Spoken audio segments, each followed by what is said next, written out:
안녕하세요. 언론가 대학생 김민준. 유재경입니다. 네, 이제 드디어 9주차가 끝이 났습니다. 9주차가 끝이 났다는 건 이제 NFL 시즌도 반환점을 돌았다라는 얘기죠. 이제 전반기가 끝이 났다라고도 말씀을 드릴 수가 있을 것 같은데, 류재경 PD가 돌아본 전반기에 대한 감상 이런 걸 조금 한번 들어보고 싶거든요. 간단하게. 뭐, 사실 대본에 이제 없었던 질문이라서, 다소 좀 당황스럽기는 한데, 뭐, 모든 시즌이 그렇지만, 네, 늘 이제 부상이라는 변수 때문에, 시즌 전 예상과는 좀 다르게 흘러가는 경우도 많고, 또 이쯤이 되면 이제 슬슬 팀들이 바이위크를 이제 돌아가면서 가지잖아요. 근데 이제 그 바이위크를 기점으로 뭔가 감독 해임이라던가, 뭐 주전 쿼터백 교체, 이런 좀, 큰 변화를 가져가는 팀들도 있거든요. 그래서, 뭐 그런 이야기들을 좀 중점적으로 보시면 이 반환점을 가장 재밌게 보실 수 있지 않을까? 그리고 이제 트레이드 마감 시한도 이제 마침 딱 끝이 난 이번 9주차였습니다. 드리려고 했던 말씀들을 류재경 PD가 다 해서 저는 뭐 추가적으로 드릴 말씀이 딱히 없는 것 같은데, 참 시간이 빠른 것 같아요. 뭐 시즌 시작한다, 뭐 시즌 전에 이제 프리뷰에 대해서 이제 저희끼리 얘기를 나누고 이랬던 게 엊그제 같은데 벌써 이제 반환점을 돌았다는 게 참 시간이 빠르다라는 그런 생각을 하게 만드는 것 같습니다. 어쨌든 빠르게 또 저희 리뷰 시작을 해보도록 하겠습니다. 첫 번째 경기였던 이제 터스데이 풋볼 경기, 휴스턴 텍산스와 뉴욕 제츠의 경기부터 출발을 해보도록 하죠. 일단 21대 13으로 제츠가 승리를 가져갔습니다. 이게 시즌에 대한 그런 이제 희망들이 조금씩 사그라져도 가던 그런 시점에서 제츠가 승리를 거뒀다는 게 조금 유의미하지 않나 이런 생각을 좀 해보거든요. 그러니까 로버트 살라 감독이 경질된 이후에 제츠가 첫 승을 거뒀어요. 그래서 이날 경기 내용이 뉴욕 제츠 팬들, 그다음에 이제 구단, 그리고 이제 선수들이 좀 바라던 어떤 이상적인 경기 내용이 좀 나왔다. 그러니까 일단은 뭐 공수의 밸런스도 좋았고, 어쨌든 지금 제츠가 꽤나 스타 플레이어들이 지금 뭐 많은 상황인데, 그 선수들이 제 역할들을 해주면서 이제 어우러지는 그런 경기 내용이 나왔다는 점에서 뭐 이날 1승도 1승이지만 앞으로 더 좋아질 수도 있겠다라는 희망을 좀 가질 만한 그런 내용까지 좀 여러모로 소득이 많았던 경기였다는 생각이 듭니다. 네. 일단은 뭐 다반테 덤스가 앞선 경기들에서 조금 이제 적응기를 갖는 그런 모습들이었는데 이날 경기에서 이제 아담스가 좋은 모습을 보여줬던 부분도 남은 시즌에 대한 기대감을 좀 갖게 하는 그런 부분 중에 하나가 아니었을까 싶어요. 음. 제츠 유니폼을 입고 이제 첫 터치다운을 포함해서 이제 91 리시빙 야드 7번의 캐치에 성공을 했고 이제 게럿 윌슨도 여러 차례 이제 서커스 캐치를 만들어내면서 이제 두 개의 터치다운을 추가를 했습니다. 그래서 그 중에 하나는 이 중계진이 그 마이클 조던의 그 조던 브랜드 로고 같은 뭐 그런 아주 아크로바틱한 아주 서커스 캐치가 나왔다 뭐 이런 묘사를 할 정도로 또 굉장히 멋진 장면들을 또 만들어냈어요. 네. 수비 쪽에서도 이날 이제 8개의 색을 쏟아내면서 텍산스의 패싱 게임을 이제 완벽하게 좀 봉쇄를 하는데 성공을 했었던 제츠였고, 잔여 스케줄을 봤을 때 이제 바이위크도 아직 남아 있는 상황이고, 빌스와의 경기를 제외하고 나면 사실 뭐 하위권 혹은 이제 와일드카드를 노리는 팀들과의 이제 대결만 남아 있기 때문에 제츠가 스스로 무너지지 않는다라고 하면 글쎄요, 시즌 막판에 좀 반전 드라마를 한번 써볼 수 있지 않을까? 이런 생각도 좀 해봅니다. 음. 그러니까 남아있는 대진이 굉장히 좋습니다. 그러니까 지난 시즌에 이제 성적이 안 좋았기 때문에 이번 시즌 오히려 이제 유리한 스케줄을 받아들었고, 대부분 좀 까다로운 경기들을 이미 치렀기 때문에 이 빌스와의 경기도 한 번은 이미 치렀거든요. 그래서 빌스와의 한 경기 정도를 제외하면은 충분히 제츠가 다들 해볼 만한 전력을 가진 팀들과의 대결이에요. 그래서 어쨌든 제츠가 드라마틱한 한번 반전, 반등, 뭐 상승세를 또 한번 남겨볼 수 있을지 그런 것들 좀 지켜봐야 될 것 같습니다. 이날 이제 그 제츠가 승리를 하긴 했는데 이제 또 짚고 넘어가야 될 건 짚고 넘어가야겠죠. 근데 이 쿼터 초반에 그 루키 리시버 이제 말라치 콜리가 터치다운을 만들 뻔했던 그런 장면이 있었는데 엔드존 들어가기 전에 이제 셀레브레이션을 하느라 공을 드랍을 했습니다. 그러면서 이제 펌프가 됐는데 참 이게 뭐라고 해야 될까요? 이 예전에 이글스에서 뛰었던데 드시안 잭슨을 좀 생각나게 하는 그런 이제 좀 장면이었다. 이렇게 좀 얘기를 해야 될 것 같습니다. 이게 나오면 안 되는 장면이거든요, 사실. 그러니까 1, 2년에 한 번씩은 좀 꾸준히 나오는 것 같아요. 그러니까 음, 뭐 야구로 치면은 뭐에 비유할 수 있을까 저도 좀 고민을 해봤는데 뭐 2루타 치고 뭐 세리머니 하다가 베이스 안 밟고 뭐 이런 것들보다도 어떻게 보면 조금 더 심하다는 생각이 들거든요. 뭐 그거는 아, 예를 들면 네. 뭐 가속력이나 이런 것들 때문에 뭐 베이스에서 떨어지는 경우들도 있다 보니까 그러니까 홈런을 치고 나서 그러니까 득점이 사실상 확정이 된 상황에서 뭐 베이스를 가끔 이제 밟지 않고 지나갔다가 홈런이 취소되고 이제 아웃 처리가 되는 경우가 정말 드물게 있잖아요.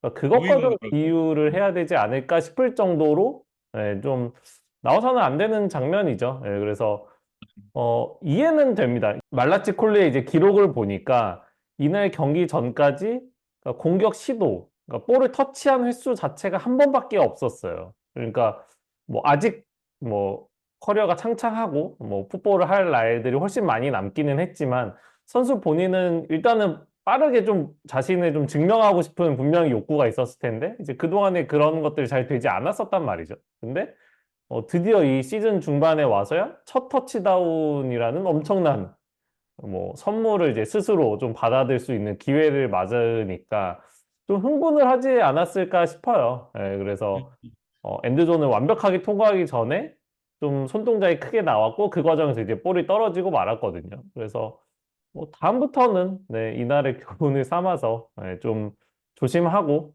일단 엔드존까지 확실히 들어간 이후에 셀레브레이션을 해도 늦지 않을 것 같습니다. 네. 다만 이제 이런 장면들이 나오면 그다음부터 또 기회가 이렇게 또 특히나 기회가 많지 않았던 선수이기 때문에 기회가 또 다시 이렇게 많이 주어질까라는 생각을 좀 하게 되죠. 뭐 음, 어쨌든 반면교사를 좀 삼아야 되지 않나라는 생각이 들고 휴스턴이 사실 이제 전반기에 굉장히 좋은 모습들을 보여줘 왔습니다.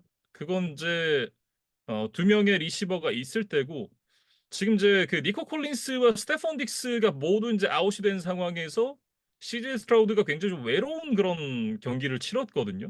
결국 아무리 좋은 모습을 보여주는 쿼터백이라고 하더라도 리시버 없이는 조금 어렵다라는 걸 이 경기에서 CJ 스트라우드가 조금 보여주지 않았나 이런 생각을 해봅니다. 음.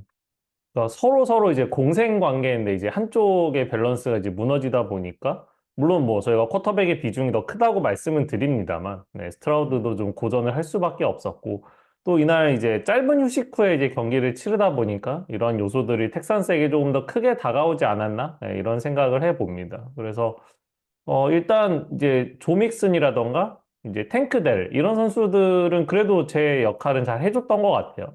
그런데 이제 문제는 탱크델이 해주던 보조 옵션 역할을 그 다음 순번에 있는 선수들이 잘 해주지를 못했다는 점.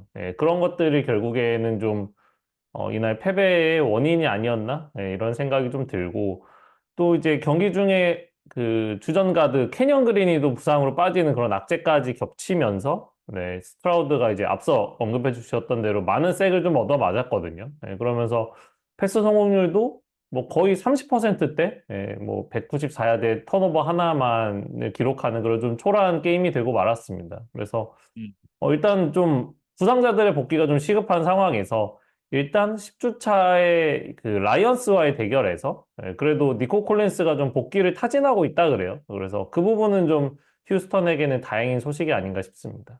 서울시내 풋볼이었던 휴스턴 텍산스와 뉴욕 제츠의 경기 얘기를 해봤고요.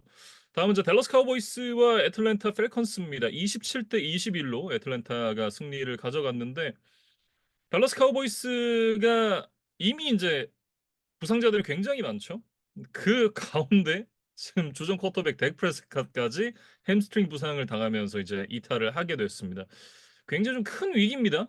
그러니까 3승 5패까지 이제 성적표가 떨어진 것도 물론 문제지만 이제 프레스카드 없이 치러야 하는 나머지 경기들이 더 큰 걱정이 되는 그런 상황이죠. 그래서 당초에는 이제 햄스트링 부상이라고 해서 뭐 그러면 한 3, 4주 쉬면은 나올 수 있지 않을까라는 생각을 했습니다만 이게 이제 검사를 해보니까 수술이 필요한 정도의 좀 심각한 부상이라 그래요. 그래서 수술을 하게 되면 아마도 시즌 아웃이 될 가능성이 높다라는 기사들이 나오고 있습니다. 그래서 아마 프레스캇을 이번 시즌 더 보기는 좀 어렵지 않을까라는 생각이 들고 뭐 쿠퍼 러쉬라던가 뭐 트레이 랜스 이런 이제 백업으로 생각했을 때는 나름 준수하고 기대를 해볼 만한 자원들이 있기는 합니다만 이 선수들이 댈러스라는 이 전국구 뭐 인기팀 높은 기대를 갖고 있는 팬들의 어떤 기준을 충족시키기는 그렇게 쉬워 보이진 않거든요.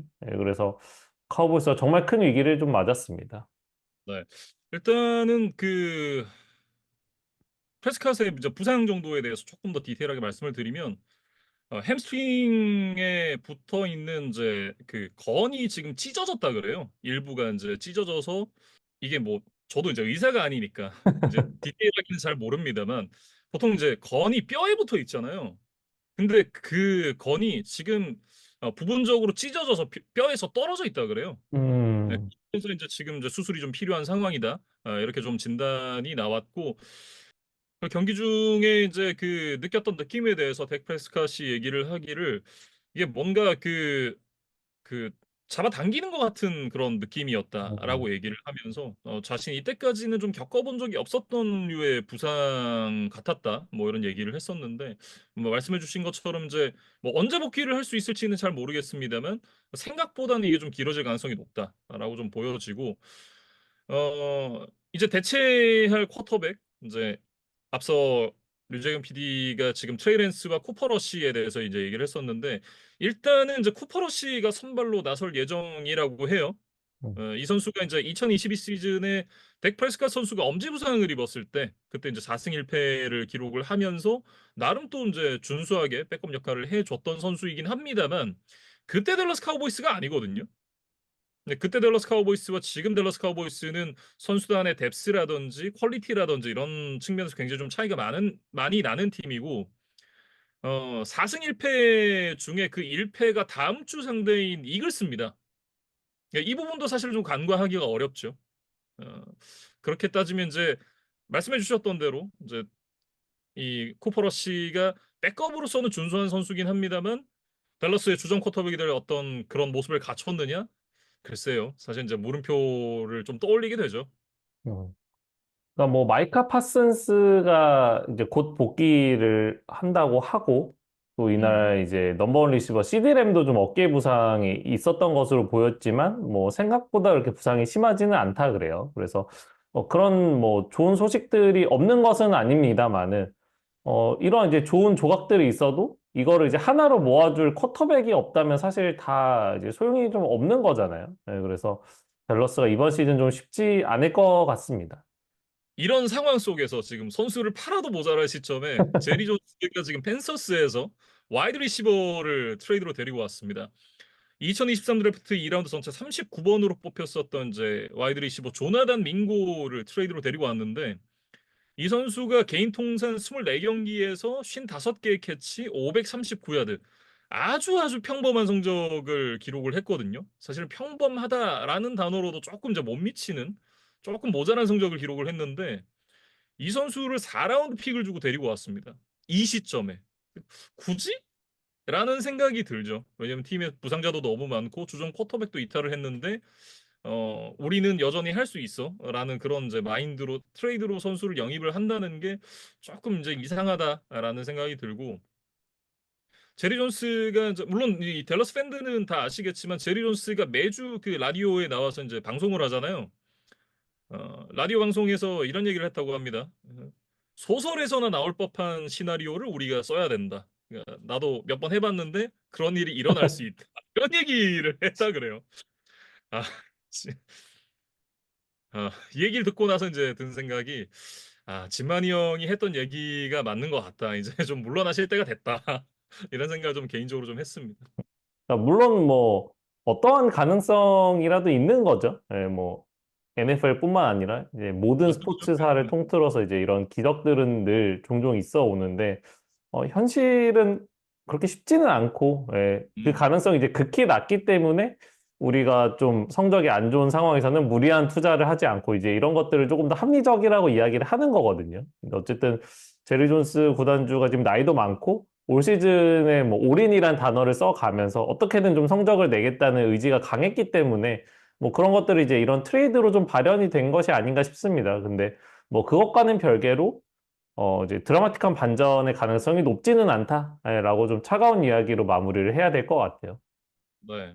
이게 올인이라는 게 그런 거거든요. 이게 그 올인 드라마나 혹은 이제 카지노 로얄의 그 후반부죠. 거기서 음, 이제 르시프와 그 제임스 본드가 모두 이제 올인을 하면서 이제 끝장승부를 보는 이제 그런 장면이 있는데 이게 이긴 사람 입장에서나 멋지고 이제 그 드라마틱한 그런 모습이지 사실 패배하면 밑도 끝도 없는 거거든요. 네. 뭐 어쨌든 이제 시즌은 아직 이제 절반이 남아 있고 더 지켜봐야겠습니다만 글쎄요. 그렇게 아름다운 엔딩으로 끝날 것 같지가 않다. 이런 생각이 들어서 더 문제인 것 같습니다. 음. 애틀란타 얘기로 좀 넘어가 볼까요? 애틀랜타는 이제 좀 경기력이 뭐 좀 정상 궤도에 올라왔다? 좀 안정감을 갖추고 있다? 이런 생각이 좀 듭니다. 예, 그래서 음, 지난주에도 말씀드렸던 것 같은데 스킬 플레이어진들이 뭐 한 명 한 명 S급이냐 하면은 뭐 모두가 그런 것은 아니지만 어쨌든 중상, 충분히 이제 리그에서 경쟁력이 있는 젊은 선수들이 다수 포진을 하고 있다는 게 애틀랜타의 좀 장점이라고 생각이 돼요. 그래서 음, 상대 수비 입장에서는 특정 선수에 대한 집중 견제를 하기가 좀 어렵고, 예, 결국에는 모두를 좀 막아야 하나라는 좀 걱정이 드는 그런 상황인 것 같습니다. 그래서 뭐 선수들의 이제 컨디션이나 폼은 이제 매일매일 다르지만 음, 어쨌든 여러 무기들이 있기 때문에 오늘 그래도 몇 명은 터진다. 예, 이런 마인드로 이제 경기를 치르다 보면 이제 오늘은 또 이 선수가 내일은 저 선수가 이런 식으로 이제 터지면서 펠컨스의 공격력을 일정 수준 이상으로 좀 유지를 해주는 거죠. 예, 그래서 뭐 최근에 이제 워낙 요리 프로그램들이 인기가 많다 보니까 뭔가 음. 어떤 맛집에 있는 오늘의 추천 메뉴 같은 네, 그러니까 아, 오늘과 내일의 메뉴가 다르지만 둘 다 맛있는 네, 뭐 그런 맛집들 또 있잖아요. 그래서 애틀랜타가 최근에 경기를 보면 좀 그런 느낌이 나는 것 같습니다. 음. 이게 그런 거죠. 이제 한밭집에 가면 매일매일 그 메인 메뉴가 바뀌잖아요. 음, 예, 약간 이제 그런 느낌과 비슷하지 않나 음, 생각을 좀 해보는데 뭐 어쨌든 이날은 또 그 비전 로빈슨과 다넬 무니라는 메뉴가 또 기가 막힌 퍼포먼스를 보여줬습니다. 이날 비전 로빈슨이 145 스크리미지 야드 기록했고 다넬 무니가 88 리시빙 야드의 터치다운 하나를 기록을 하면서 또 좋은 퍼포먼스를 보여줬었거든요.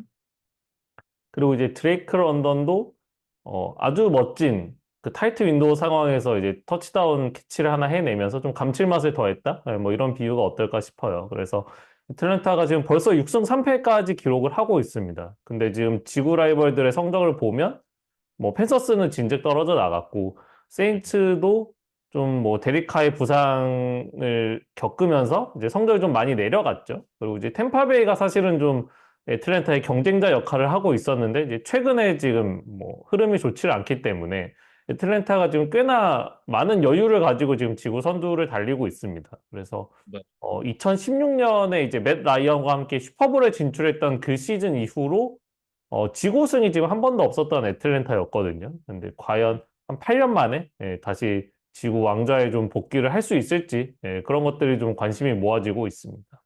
네.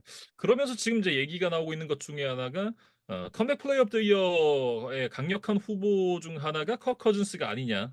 뭐 지금 모습대로라면 뭐 그 수상도 충분히 좀 가능한 얘기가 아닌가. 이렇게 좀 마무리를 한번 지어 보겠습니다. 음, 다음 경기는 이제 덴버 브론코스와 볼티모어 레이븐스의 경기인데요. 41대 10으로 레이븐스가 승리를 가져갔습니다. 이게 똑같이 만났을 때는 5승 3패를 기록을 하고 있던 팀들 간의 맞대결이었는데 이게 레이븐스가 이 숫자로만은 평가가 되지 않는 팀이다. 레이븐스가 몇 수는 위다라는 걸 좀 확실하게 좀 보여줬던 경기였던 것 같아요. 음. 그러니까 소위 체급차라고 하죠. 예, 그러니까 지금까지의 성적과는 무관하게 음, 그 두 팀이 가지고 있는 어떤 뭐 전력, 뭐 객관적인 전력이라고 해야 될까요? 뭐 이런 네. 것들을 보통 뭐 체급차라고 이야기도 하는데 그런 것들이 결국에 좀 잘 나왔던 그런 경기가 아니었나 싶습니다. 레이븐스가 이날 뭐 굉장히 이상적인 공격의 흐름을 가져갔죠. 라마 잭슨이 280야드의 3개의 터치다운, 데릭 헨리가 106야드의 2개의 터치다운을 기록을 했고, 제이 플러스가 또 127 리시빙 야드의 2개의 터치다운 기록을 하면서 완벽한 그런 삼각편대의 모습을 보여줬습니다. 특히 이제 이날 데릭 헨리가 2개의 터치다운을 기록하면서 이제 개인 통산 100번째 러싱 터치다운까지 기록을 했고, 그러면서 이날 이제 시즌 100야드도 같이 돌파를 했거든요. 지금 페이스가 거의 한 2000야드 조금 안 되게 가고 있는데 2020 시즌에 이어서 또 한 번 2000야드 시즌을 만들어낼 수 있을지가 굉장히 좀 궁금합니다. 특히나 이제 그 2000야드 시즌을 만들어낸 선수는 여러 명이 있긴 했습니다만 2000야드를 두 번 기록했던 선수는 단 한 명도 없었거든요. 물론 이제 그 선수들이 뛰었을 때는 한 시즌에 16경기였으니까 경기가 한 경기 늘어난 시점에서 이 기록을 뭐 같이 비교하는 게 맞느냐라고 생각을 할 수도 있는 부분이긴 한데 어쨌든 이 2000야드라는 그 야리지가 가지는 상징성이 있잖아요. 네, 그런 부분도 무시는 좀 하기가 어렵다라는 그런 생각이에요. 음. 데릭 헨리가 정말 이제 볼티모어에 와서 좀 좋은 모습으로 이제 어떻게 보면 뭐 제2의 전성기를 맞고 있다고 봐야겠죠. 그런 것들이 좀 시즌 내내 이어지고 있는 것 같고, 수비에서도 뭐 테이비어스 로빈슨이 뭐 두 개 색을 기록한다던가 뭐 이런 이제 활약들이 있으면서 덴버를 이제 10점으로 잘 묶어냈습니다. 그래서 음, 어 덴버와 이제 어떻게 보면 AFC 같은 컨퍼런스에서 이제 경쟁을 하는 그런 입장인데 어쨌든 약간의 우리는 좀 수준차가 있는 팀들이다라는 걸 좀 명확하게 심어줬던 그런 경기가 아니었나 싶어요. 네. 약간 뭐 그런 거죠. T1은 LPL에게 지지 않습니다. 약간 이런 스테이트먼트 같은 그런 경기였어요. 우리가 5승 3패지만 우린 컨텐더다. 라고 이제 좀 모든 팀들에게 보여주는 그런 일종의 선언 같은 경기였다라고 저는 네. 좀 생각을 했고요. 그리고 이제 그 트레이드 시장에서 이제 디온테 존슨 선수를 또 트레이드로 영입을 했었죠. 그러니까 결국에는 뭐 리시버에 대한 갈증은 볼티모어가 계속해서 좀 가지고 있었죠. 몇 년 동안. 그래서 디온테 존슨도 뭐 S급이라고 보기는 좀 어렵지만 어쨌든 레이븐스가 이번 시즌 플레이오프에서 더 높은 곳을 가기 위해 좀 필요한 조각이라고 판단을 한 것 같습니다. 네. 그래서 트레이비어스 화이트 선수도 이제 램스에서 트레이드로 영입을 했는데 이 두 선수가 사실은 이제 둘 다 이제 고점이 좀 지난 선수들이죠. 예, 조금 이제 한풀 꺾인 선수들이다 이렇게 얘기를 할 수가 있을 것 같은데, 근데 그래서 이제 거의 거저 데리고 왔어요. 캔서스에서 이제 존슨을 데리고 올 때는 6라운드 픽이랑 존슨을 받아오면서 5라운드 픽을 넘겨주는 딜이었고, 트레데비스 화이트 역시도 이제 램스에서 데리고 올 때 2026년 7라운드 픽을 주고 2027년 7라운드 픽이랑 화이트를 같이 받아오는 딜이었거든요. 그러니까 이제 뭐 거의 둘 다 거저로 데리고 왔다. 이렇게 좀 말씀을 드릴 수가 있을 것 같고, 뭐 일단은 이제 이 선수들이 그래도 보여줬던 모습들이 있으니까 이게 조금 더 강팀에서 뛰면 어쨌든 본인의 부담이 좀 줄어들잖아요. 그러면서 예전만큼은 아니더라도 그 일부만 보여준다고 하더라도 레이븐스에게는 굉장히 좀 큰 힘이 될 수도 있겠다라는 생각이 들긴 합니다. 그러니까 스냅에 투입되는 비중이나 비율 같은 게 좀 줄어들더라도 이런 음, 이제 경험이 있는 선수들은 상대적으로 이제 적은 기회에서도 뭔가 존재감을 드러내는 이제 그런 빅 플레이들을 한 번씩 좀 해줄 수 있는 거잖아요. 그러니까 아마 그런 부분들을 좀 기대하는 게 아닌가 싶습니다. 덴버 얘기로 좀 넘어가 보겠습니다. 덴버가 이날 이제 그 트릭 플레이로 이제 터치다운을 하나 만들어냈거든요. 포트랜드 서튼이 이제 보닉스에게 패스를 하는 그런 이제 트릭 플레이로 터치다운을 만들어냈었는데 냉정하게 그거 외에는 볼 게 없었다. 이렇게 좀 얘기를 해야 될 것 같고, 덴버가 이제 엣지 러셔 베런 브라우닝 선수를 카디널스로 보냈습니다. 그리고 이제 6라운드 픽을 받아왔는데 저는 솔직히 이거는 조금 이제 이해가 안 된다라고 얘기를 하고 싶은 게, 이게 어차피 FA가 될 선수니까 뭐 이거라도 받고 보낸다 이렇게 좀 생각을 할 수도 있습니다만, 올 시즌 덴버가 여태까지 이제 성적이 났던 부분은 사실 이제 수비에 있었거든요. 물론 이제 보닉스도 중간중간 반짝거리는 모습들이 있긴 했습니다만 사실 이제 수비가 어느 정도 받쳐주고 덴버의 공격진이 정말 필요한 점수를 내면서 이제 승리를 따냈던 그런 이제 모습들이었었는데, 그 그런 이제 수비 선수를 한 명을 트레이드를 보낸다? 글쎄요. 이게 덴버가 이제 올 시즌을 내려놨다고 생각을 하지 않으면 조금 이제 납득이 잘 안 가는 그런 부분이긴 합니다. 음. 그러니까 아마도 이제 지금 우리의 주전 라인업에서 크게 이제 활용도가 있지 않고, 뭐 말씀해 주신 대로 이제 FA가 곧 될 거기 때문에 이제 이런 정도의 좀 소득을 통해서 보내자 이런 판단이 있었던 것으로 보입니다만, 사실 이 NFL 무대라는 게 이제 부상 위험이 좀 많은 리그잖아요. 그래서 언제 어떤 선수가 어느 기간만큼 이탈할지 사실 뭐 모든 스포츠가 그렇습니다만 굉장히 예측하기 어려운 게 이 NFL이라고 생각하는데, 그래서 일단은 그래도 플레이오프를 노리는 팀들이라면 그래도 뭐 어느 정도의 뎁스, 예비 자원들을 좀 가지고 있는 게 저는 좀 안전하다는 생각은 늘 하거든요. 근데 이제 덴버가 그런 차원에서 이 브라우닝을 보낸 건 좀 아쉽다라는 생각에는 저도 좀 동의를 하게 됩니다. 네.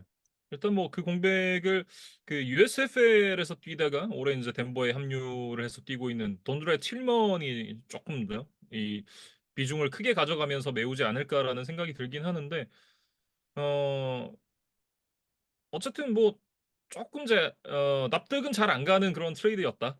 이렇게 좀 얘기를 해야 될 것 같고 다음 주 일정이 참 쉽지 않습니다. 칩스와의 원정 경기 지금 예정이 되어 있는 덴버인데 일단 그 칩스의 상황을 좀 생각을 해 보면 뭐 덴버의 다음 주 리뷰에서는 이제 정확하게 5할이 됐다. 뭐 이렇게 좀 얘기할 가능성이 높지 않나 이렇게 생각이 듭니다. 저희가 아마 지난주였나요? 이제 덴버가 지금까지 좋은 성적을 거두기는 했지만 이 향후 한 3주 정도의 스케줄이 굉장히 빡빡하기 때문에 여기서 1승 정도를 할 수 있을지가 좀 뭐 관건이다라고 이야기를 했었는데 뭐 레이븐스에게 패한 것은 뭐 차치하더라도 그 내용과 과정이 이렇게 썩 좋지를 않았기 때문에 다른 강팀들과의 경기에서도 한번 이변을 뭐 만들 수 있을까에 대한 좀 기대감이 지금으로선 많지 않거든요. 네, 그래서 이 어려운 기간에 좀 연패가 누적이 된다면 덴버의 후반기 어떤 분위기에도 좀 영향이 가지 않을까? 그런 걱정이 좀 드는 상황입니다. 네. 다음 경기로 넘어가 보겠습니다. 돌핀스와 빌스의 경기인데요. 30대 27로 빌스가 승리를 가져갔습니다. 이날 경기 내내 굉장히 좀 치열한 그런 경기가 펼쳐졌었죠. 경기가 시작할 때부터 끝날 때까지 단 한 번도 원 포지션 밖으로 벗어난 적이 없었을 정도로 이 두 팀 간에 굉장히 경기가 치열하게 전개가 됐는데 결국 이 마지막에 극적인 결승 필드 골로 승부가 갈렸습니다. 빌스의 키커 이 타일러 베스가 이제 무려 61야드짜리 게임 위닝 필드골을 경기 종료 5초 전에 이제 성공을 시켜내면서 이날에 이제 영웅으로 등극을 했는데 사실 네. 이제 최근에 이 베스가 좀 좋은 기억보다는 이제 나쁜 기억들이 좀 많았었거든요. 그래서 굉장히 좀 입지도 흔들리고 베스가 교체될 수도 있다 이런 이제 뭐 루머들도 나오고 했었던 것으로 기억이 되는데 그런 어떤 뭐 개인적인 역경과 위기를 잘 이겨내고 아주 중요한 순간에 팀에 아주 중요한 역할을 해줬습니다. 네. 이 61야드짜리 필드골이 빌스 기준으로는 이제 프랜차이즈 신기록입니다. 음. 그만큼 이제 좀 중요한 필드골을 타일러 베스가 성공을 시켰고 사실은 이제 그 이 빌스의 홈구장인 하이마크 스타디움이 야외 경기장이기도 하고 이게 바람이라는 변수가 늘 있는 경기장이기 때문에 사실 이제 실내 구장과 이 실외 구장에서의 필드골의 난이도에 굉장히 좀 차이가 많이 난다라고 얘기를 하잖아요. 야외 구장에서 또 이런 신기록을 세웠다는 게 타일러 베스 본인에게도 그리고 이제 승리를 가져갔던 팀에게도 굉장히 좀 의미가 있지 않나 이런 생각을 해봅니다. 그러니까 사실 지난 시즌 이 칩스와의 디비저널 라운드에서 4쿼터 막판에 이제 결정적인 동점 필드골을 놓치면서 탈락의 빌미를 제공했고 좀 많은 비난에 시달렸던 이제 타일러 베스였고 뭐 그 영향 때문이었는지 이번 시즌도 그렇게 폼이 좋지는 않았어요. 그래서 이제 음, 빌스가 프랙티스 스쿼드에 다른 예비 키커를 이제 추가할 정도로 좀 입지가 불안했었고 사실 이날만 하더라도 경기 중간에 이제 엑스트라 포인트 킥을 하나 놓치면서 어떻게 보면 이 경기 막판에 동점이 되는데 또 약간 안 좋은 쪽으로 지분이 있었던 것도 사실이었습니다. 근데 이제 가장 중요한 마지막 순간에 이 초장거리 필드골을 성공을 시키면서 아주 뭐 이날 드라마틱한 반전 스토리를 썼다 이렇게 좀 봐야겠죠.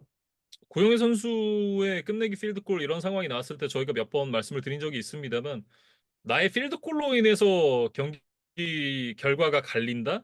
이런 이제 부담감이라는 게 생기는 상황이기도 하고 이게 거리가 주는 압박감도 분명히 있잖아요. 근데 그런 부분들을 두 가지를 종합을 해봤을 때 이 필드골은 굉장히 더 의미가 있다. 이렇게 좀 얘기를 해야 될 것 같아요. 음.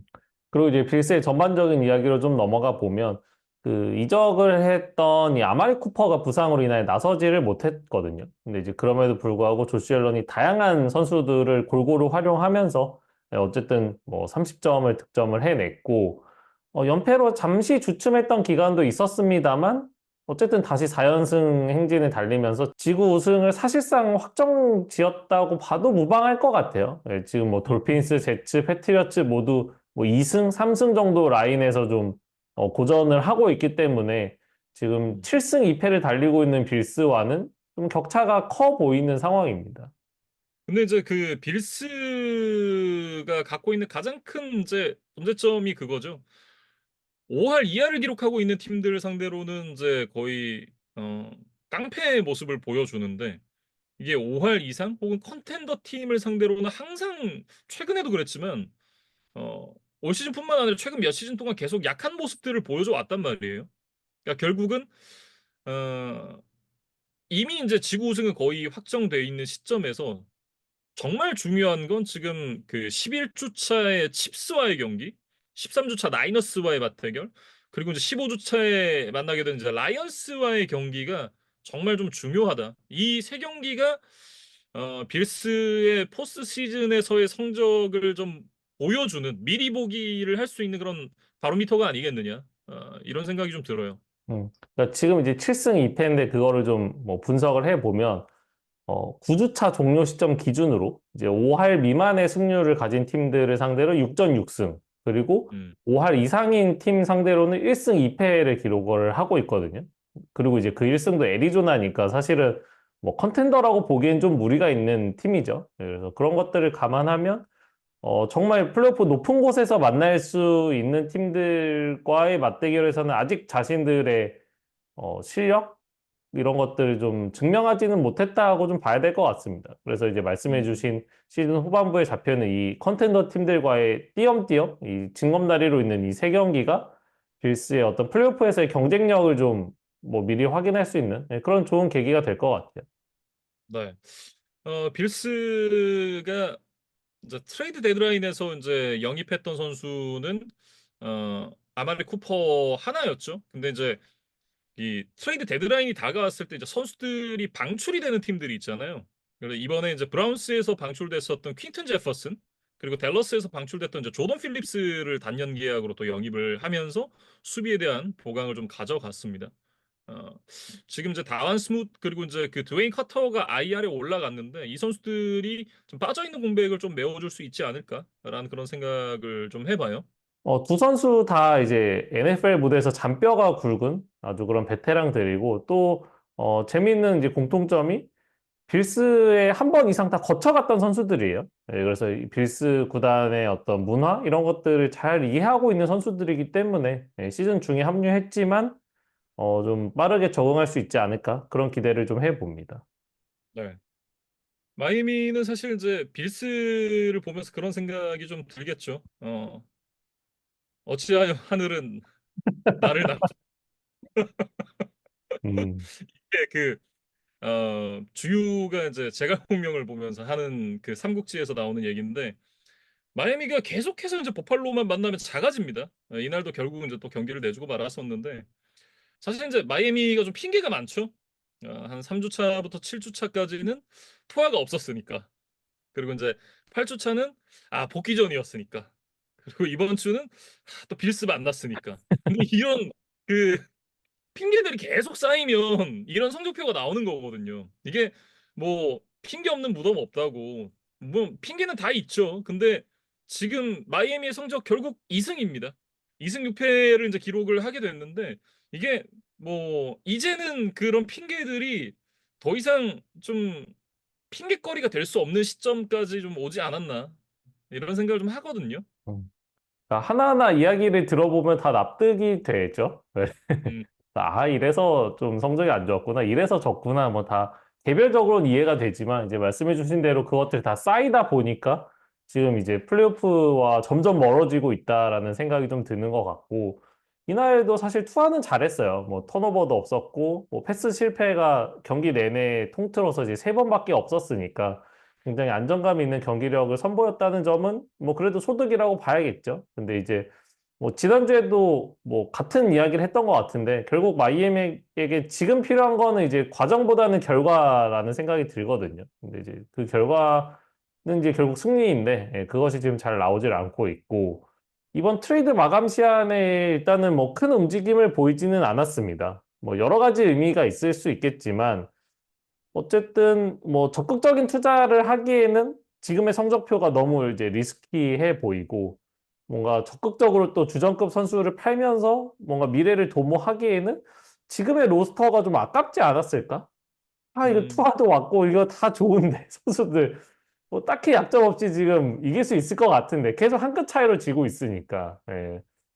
그래서 그런 여러 가지 뭐 생각들, 욕망들이 좀 겹치면서 결국에는 이것이 이제 트레이드 시한을 이제 그냥 넘기는 결과로 좀 이어진 게 아닌가라고 이제 추측을 해 보거든요. 예, 그래서 마이애미가 어쨌든 이제는 더 좀 코인이 없는 것 같아요. 그래서 다음 주부터라도 좀 빠르게 달려가야 될 것 같습니다. 네. 다음 경기는 이제 뉴올리언스 세인츠와 캐롤라이나 팬서스의 경기입니다. 23대 22로 팬서스가 승리를 가져갔습니다.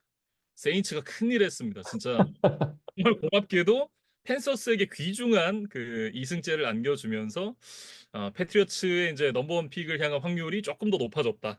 그러니까 지금 리그에서 가장 적은 승리를 기록을 하고 있는 팀들이 다 2승을 기록을 하고 있거든요. 이게 한 9팀 정도 되는 걸로 알고 있는데 이 9팀들 간에 굉장히 좀 치열한 넘버원 픽을 향한 경쟁이 또 이제 진행이 되고 있다. 이렇게 좀 말씀을 드려야 될 것 같고 데리카가 이날 이제 복귀를 했습니다. 옆구리 부상으로 세 경기를 결장을 했다가 이제 이날 복귀전을 치렀는데 뭐 경기력은 좀 쏘쏘했어요. 네, 컨디션이 100%는 아니었겠습니다만 근데 펜서스를 상대로 패배를 한다? 이거는 팬들도 그렇고 구단주도 그렇고 좀 세게 긁힐 만한 그런 일이었다. 그런 사건이다라고 좀 생각이 들거든요. 물론 이제 그 이날 크리스 올라베가 컨커션으로 아웃됐고 뭐 이런 불행한 부분들도 있긴 했습니다만 그런 점을 다 감안을 해도 펜서스는 이겼어야 된다. 더군다나 이제 지구 라이벌이잖아요. 지구 라이벌 상대로 그것도 이제 리그에서 가장 안 좋은 모습을 기록하고 있는 팀을 상대로 우리 팀이 진다? 이거는 좀 납득하기 어렵죠. 음. 팬들 입장에, 구단주 입장에선. 그러니까 아마도 이제 펜서스에게 패했다는 사실도 이번 주 이제 데니스 앨런 감독의 경질에 어느 정도는 영향을 미치지 않았을까라는 생각이 좀 들어요. 음. 이게 뭐 저는 이제 잘려도 좀 할 말이 없는 경기였다라는 그런 생각을 개인적으로 갖고 있는데 이게 서양 속담에 그런 속담이 있잖아요. 마지막 지푸라기 하나가 낙타의 등을 부러뜨린다. 근데 이게 그 무거운 짐이 낙타 등 위에 쌓이고 쌓이다가 정말 이 견딜 수 없는 지점. 보통 저희가 티핑 포인트라고 하는 그 지점에 지푸라기 하나 딱 놓고 낙타의 등이 부러지는 거죠. 이게 그 게일 벤슨 구단주의 인내심의 그 마지막 지푸라기가 아니었나. 저는 개인적으로 그런 생각을 좀 갖고 있습니다. 음. 그래서 데니스 앨런 감독도 어떻게 보면 이제 두 번째 감독 기회를 맞았던 사람인데 결국에는 이 레이더스의 조시 맥데니얼스처럼 두 번째 기회도 좀 살리지를 못하면서 결국에는 시즌을 끝까지 마치지 못하고 이제 계약 기간도 채우지 못하고 이제 중도에 경질이 되고 말았습니다. 그래서 저희가 보통 이런 케이스 때 늘 말씀드리는 건데 첫 번째 실패는 이제 시간이 지나면 뭐 잊혀지고 좀 새롭게 기회를 받는 경우들이 종종 있지만 두 번의 실패를 감안하고도 또 자리를 주는 팀은 그렇게 많지는 않을 것이다. 거의 없을 것이다라고 저희가 늘 말씀을 드려요. 그래서 아마 데니스 앨런도 이제 감독으로 다시 만나는 일은 그렇게 쉽지는 않을 것 같다는 생각이 듭니다. 네. 이게 그런 거죠. 그 한번 노비가 될 수는 있는데 노비가 도망을 치면 얼굴에 추노 낙인을 찍잖아요. 이제 약간 그런 느낌인 것 같아요. 한 번 실패는 할 수 있어. 근데 두 번 실패? 낙인 한 번 찍자. 이마에 이제 크게 이제 실패 이렇게 낙인이 찍히는 이런 느낌인데 아마 감독으로서 다시 보기는 정말 좀 어렵지 않을까. 저도 그렇게 생각을 합니다. 음. 그리고 이제 감독 대행으로는 이 스페셜 팀 코디네이터이자 이제 어시스턴트 헤드 코치를 맡고 있었던 이제 데런 리치라는 사람을 일단은 감독으로 임시 감독으로 이제 선임을 했어요. 그래서 뭐 남은 시즌을 어떻게 좀 팀 분위기를 추슬러서 치러 나갈 수 있을지 좀 지켜봐야 될 것 같습니다. 네. 그리고 이제 뭐 가망이 없는 시즌이니까 그 코너백 마셔널 티모를 이제 커맨더스로 보냈습니다.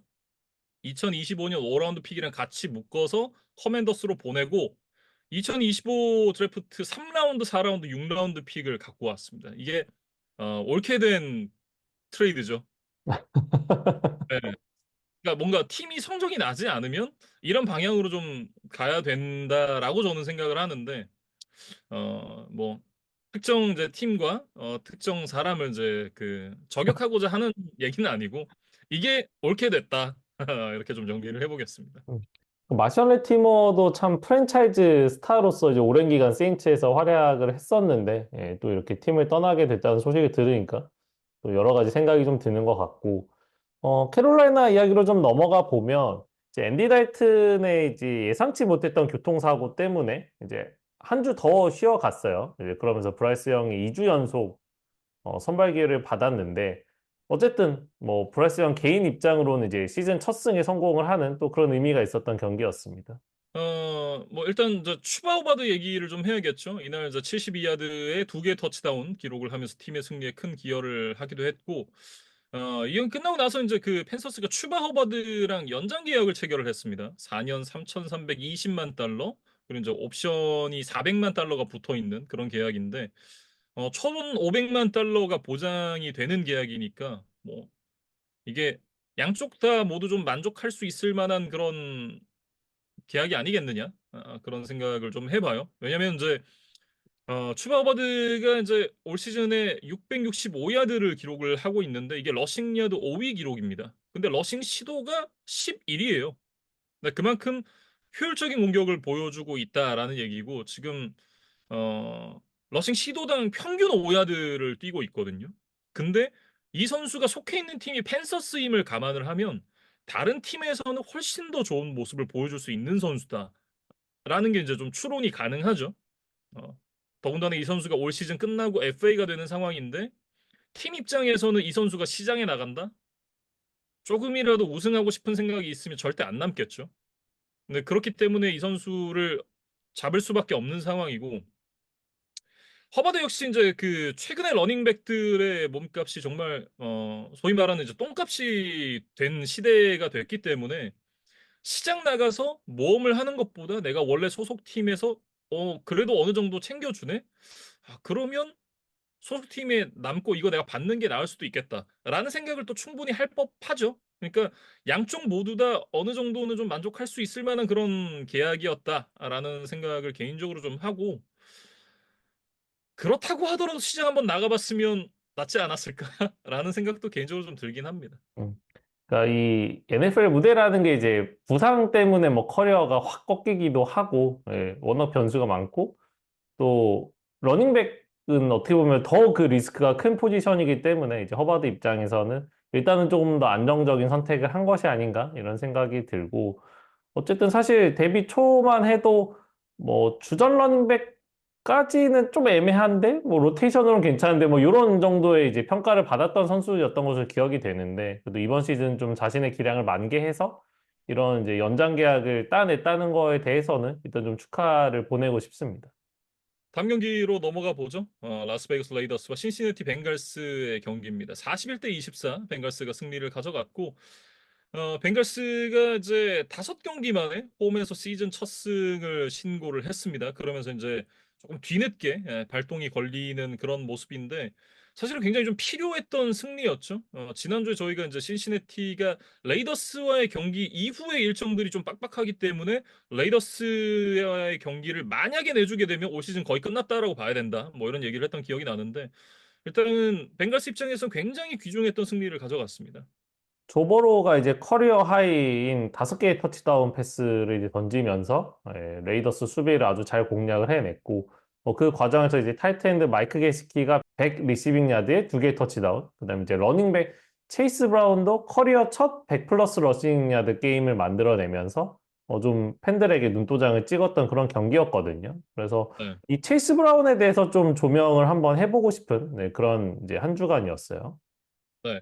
이게 그 조믹슨이 떠난 이후에 잭 모스에게 이제 주전 러닝백 역할을 좀 기대를 했었던 벵갈스였는데 잭 모스가 사실 썩 좋지 못한 그런 활약이거든요. 네, 그런 상황이었기 때문에 이 체이스 브라운의 활약이 더욱더 좀 반가운 벵갈스다라고 얘기를 해야 될 것 같고 최근 4경기 중에 이제 3경기를 이 선수가 선발로 나섰는데 벤갈스가 이날 경기에서 승리를 이어서 조금 더 모멘텀을 타고 가려면 이런 이제 뭐 브라운을 포함한 러닝백들의 분전이 조금 더 필요하다. 이렇게 좀 보여집니다. 음. 그리고 이제 수비 쪽에서는 이제 트레이 핸드릭슨이 무려 4개의 색을 또 쓸어 담았어요. 그러면서 지금 이제 중간 순위 기준 이제 리그 1위로 올라갔는데, 사실은 이제 경기 막판에 약간 이제 양악을 하면서 스탯을 쌓았던 감이 있기는 합니다. 네, 근데 음. 뭐 그것과는 별개로 벵갈스 이적 후에 이제 벌써 시간이 꽤 흘렀는데, 정말 꾸준하게 팀에서 넘버원 패스러셔 역할을 잘 해준다는 생각이 또 들어요. 그래서 이날 또 많은 색을 기록한 김에 이제 한 번 더 좀 조명을 하고 싶었고, 레이더스는 이날 패배까지 당하면서 지금 5연패 늪에 빠져 있거든요. 그래서 어, 정말 좀 돌파구가 필요한 상황이다 이런 생각이 드는데, 결국에는 경기 중에 또 한 번의 쿼터백 교체를 단행을 하면서 뭔가 좀 해법을 찾아보려고 했지만, 네, 역시 여의치가 않았습니다. 일단 이제 이날 그 선발이었던 가드너 민슈가 벤치로 나가고 나서 데스먼드 리더가 이제 기회를 받았었거든요. 네, 뭐 데스먼드 리더가 이제 경기 터진 상황에서 터치다운 하나를 기록을 하긴 했었는데 사실 뭐 아시다시피 그런 건 이제 의미 없는 스탯 관리용 터치다운이잖아요. 그렇기 때문에 사실 뭐 별 의미는 없다라는 생각이 들고 플레이 타임이 길지 않았는데도 색을 4개나 얻어맞았습니다. 그러면서 이제 상대 패스러시나 이런 부분에 좀 대처하지 못하는 모습. 물론 이제 이 부분이 쿼터백의 잘못이냐, 오라인의 잘못이냐를 따지면 오라인의 잘못이 훨씬 더 크죠. 그렇다고는 하더라도 어느 정도 이제 포켓이 뚫렸을 때 어떻게 대처를 하느냐를 보여주는 건 사실 쿼터백의 역량이거든요. 근데 그런 부분을 보여주지 못했다라는 건 데스몬드 리더 역시도 준비가 아직 조금 덜 됐다라는 그런 생각이 들게 만드는 거죠. 뭐 다음 음. 주에 누가 선발로 나설지는 모르겠습니다만 사실 뭐 데스몬드 리더 가드너 민슈 두 선수 모두 다 글쎄요. 아직까지 선발 쿼터백으로 활약하기에는 뭔가가 좀 부족하다라는 그런 느낌이 들긴 합니다.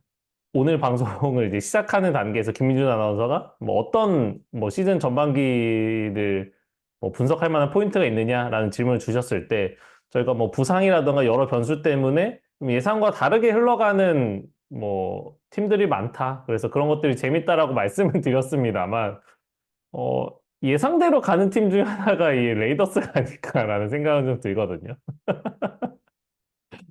그러니까 사실은 뭐 저희가 두 개의 태양이라고 뭐 비유를 했던 기억도 나지만, 사실 그 어느 하나 좀 뭐 충분히 반짝이지는 않을 것이 어느 정도 예상이 됐었던 시즌 준비 단계였고, 그것이 결국에는 뭐 현실로 나타나면서 계속 좀 우왕좌왕 갈팡질팡하고 있는 이제 그런 레이더스의 시즌 전반기였던 것 같아요. 그래서 뭐 그런 것들이 어떻게 보면 레이더스 입장에서는 이제 예상대로 흘러간 게 참 아쉬운 상황이고, 이제 문제는 후반기에도 뚜렷한 지금 반전 포인트가 보이지는 않는다는 것이 조금 더 마음을 무겁게 하는 요소인 것 같습니다. 사실 지금 두 개 별 정도거든요. 뭔가 이제 그 팩터가 되지 못하는 그런 이제 선수들이 되고 있는데 지금 그 레이더스가 다음 주가 이제 바이위크잖아요.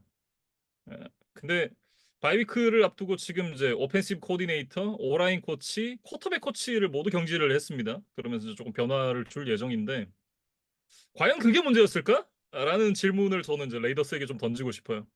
그것만이 문제가 아니었을 거다. 물론 이제 환기를 시키기 위해서 이제 뭔가 변화를 주는 건 필요한 일일 수는 있지만 문제점이 뭔지를 정확하게 파악하는 게 가장 중요한 거거든요. 뭐 사실 뻔하잖아요. 선수단 뎁스가 구린데 성적이 어떻게 나요? 근데 그런 부분들을 조금 간과하고 있는 것이 아닌가 그런 생각을 개인적으로 좀 해봅니다. 음.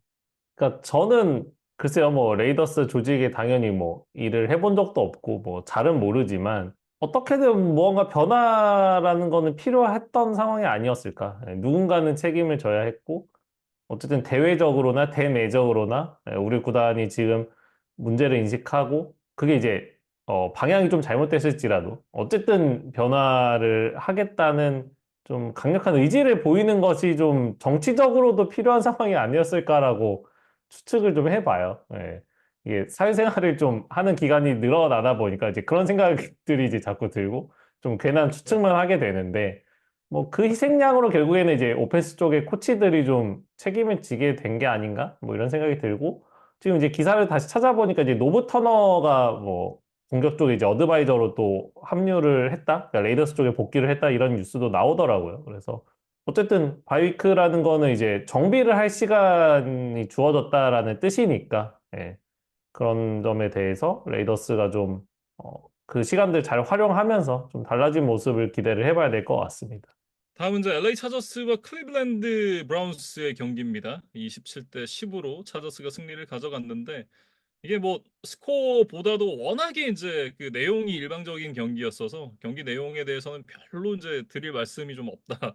사실 이제 워낙 게임이 터지면 저희가 이제 리뷰하기 전에 제가 이런 말씀을 간간히 드리곤 하는데 그만큼 이제 어 압도적인 일방적인 그런 경기였다라는 얘기를 해야 될 것 같고 일단 이제 저는 차저스의 수비 얘기를 조금 하고 싶습니다. 뭐 이날 뭐 공격도 수비도 다 앞서가긴 했습니다만 올 시즌에 이제 제시 윈터가 이끄는 차저스의 수비가 경기당 평균 실점이 13점이에요. 이게 리그 최고거든요. 정말 말도 안 되는 짠물 수비를 보여주고 있는데 그러니까 13점이라는 얘기는 평균적으로 터치다운 두 개를 허용을 안 한다는 얘기잖아요. 그만큼 어, 차저스가 올 시즌에 보여주고 있는 수비는 굉장히 좀 어, 파괴력이 있는 그런 이제 수비다라고 얘기를 해야 될 것 같고 이날도 이제 경기 막판에 이제 그 스탯 관리용 터치다운이 나오기 전까지는 석점밖에 허용을 하지 않았습니다. 스탯적으로도 생 6개, 태클 폴로스 8개, 인터셉션 3개, 패스 골절 12개를 만들어냈으니까 이게 내용적으로도 기록적으로도 뭐 완벽했다 이렇게 좀 평가를 해야겠죠. 음. 그러니까 사실은 이제 저스틴 허버트라는 이제 팀 내 최고의 스타가 이제 공격진 쪽에 있기 때문에 저희가 이제 차저스의 수비력에 대해서 가끔 좀 간과를 했었던 것 같은데 예, 적어도 이번 시즌만큼은 이 차저스의 수비가 예, 이 5승 3패까지 끌고 오는데 어떻게 보면 허버트보다 더 큰 역할을 하고 있지 않았나라는 생각은 들어요. 그래서 칩스라는 이제 강력한 경쟁자가 같은 지구에 있기 때문에 지구 우승은 좀 쉽지 않겠지만 어쨌든 플레이오프까지 갈 수만 있다면 피츠버그처럼 좀 끈끈한 경기 내용으로 예, 한번 플레이오프에서도 좀 다크호스가 되지 않을까? 예, 그런 기대를 해봅니다. 그만큼 이제 또 뭐 올 시즌 단단한 수비를 보여주고 있는 차저스고 그 유재경 PD가 몇 년 전에 이제 제이미스 윈스턴에 대해서 이제 얘기를 하면서 이제 꾸준하게 안 꾸준한 컨스턴트리 인컨시스턴트라고 얘기를 했던 그런 기억이 제가 나거든요. 그, 그 지난주 경기였던 이제 레이븐스와의 맞대결에서 보여줬던 퍼포먼스와는 또 정반대 퍼포먼스를 이날 제이미스 윈스턴이 기록을 하면서 또 패전의 멍에를 썼습니다. 이게 이제 윈스턴이다라는 이야기를 또 오랜만에 예, 또 드리게 네. 되는 것 같은데 뭐 가장 직관적으로 봤을 때 이제 레이버스전에서 3개 터치다운, 그다음에 이날 3개 인터셉션, 예, 요거만으로도 좀 상징적으로 이제 많은 것들을 좀 설명할 수 있었던 예, 그런 게임이 아니었나 싶습니다. 일단은 뭐 케빈 스테판스키가 윈스턴으로 계속 가겠다 이렇게 얘기를 했으니까 뭐 선발 쿼터백에 대한 변화는 좀 없을 것 같아요. 근데 아쉬운 건 그런 거죠. 이날 이제 마일즈 게럿이 색을 3개를 기록을 했습니다. 근데 그 휴스턴에서 이제 그 JJ 왓이 뛸 때 JJ 왓과 이제 그 마사지맨이 되기 전에 디셔 왓슨이 같이 뛸 때 JJ 왓이 이제 그 디셔 왓슨에게 그런 얘기를 했었던 기억이 나거든요. 우리가 너의 전성기를 낭비를 하고 있는 것 같다라는 이제 얘기를 했던 기억이 나는데 게럿의 전성기도 지금 낭비가 되고 있는 것이 아닌가 이런 생각이 좀 듭니다. 음.